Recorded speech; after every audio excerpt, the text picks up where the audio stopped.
Ed Paget here, welcome back to my channel. If you're new here, welcome to the channel for the first time. Today we're going to be talking about how to fix an S-shaped scoliosis with movement. But before we do that, if you're interested in longevity, in health span, in stretches, scoliosis and reducing pain, make sure you like this channel, subscribe to it and give me a thumbs up. Also, you can follow me on Instagram, ed.paget, or you can follow me on Facebook at Ed Paget, osteopath and movement medicine coach. All those links are in the description down below.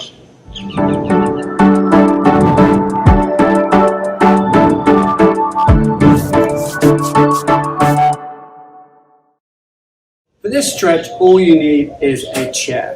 For an S-shaped curve, the apex on the upper curve is going to be on the left-hand side. This is my left-hand side, one with the red strap watch on.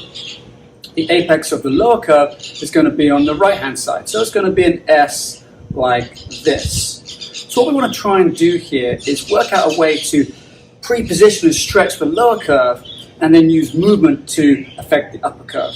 So we've got a chair here on the left-hand side.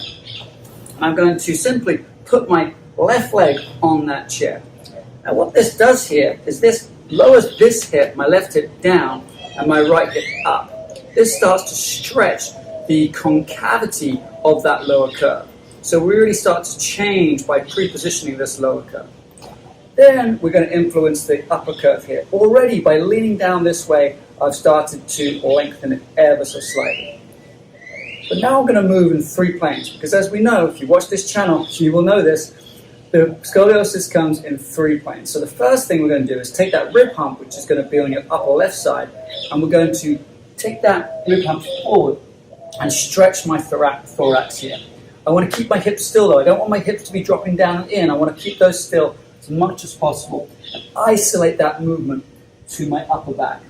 You can do 10 movements, 15 movements here, whatever feels comfortable till you start feeling that upper back loosening a little bit.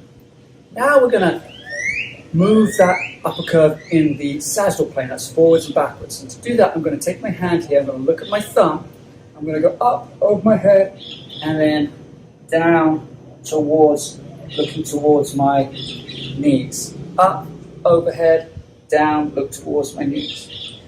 So I'm trying to keep that sagittal plane, that flexion and that extension in my upper back here. It doesn't matter too much with this one if it goes into the lumbar spine, because the lumbar spine is already pre-positioned. Okay, lastly, we've got the apex on the upper curve up here. So I want to take my hand here and move my whole thorax in the frontal plane down towards my left-hand side. So I'm pushing a little bit with my right hand here. I'm reaching with my left hand. I'm taking my left ear to my left shoulder here, and I'm feeling that movement in the upper thorax. Now, there isn't much movement here. Anatomically, the ribs here stop a huge amount of movement from happening. So we're just trying to bring the ribs closer towards each other. You may hear clicks or pops in your mid-back as you do this, but we're getting the correction to that scoliosis in the frontal plane.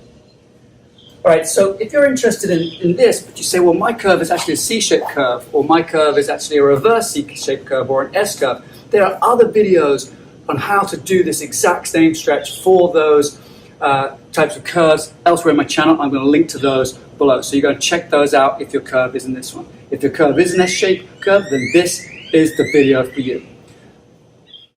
All right, guys, I'm going to wrap that video up here. If you enjoyed that, let me know in the comments below, and you can also let me know exactly which bits you enjoyed. But if there's something else you want to learn from me, you can comment below as well and say, hey, Ed, I want to find out more about this, and I'll make a video for you, just for you. If you want me to analyze your case more specifically, there's a few ways in which we can do that. You can send me an email, and you can find my email address in the description below. You can follow me on Instagram, description below, or you can become a member of my private Facebook group, which is on Facebook, and the description is in the link below.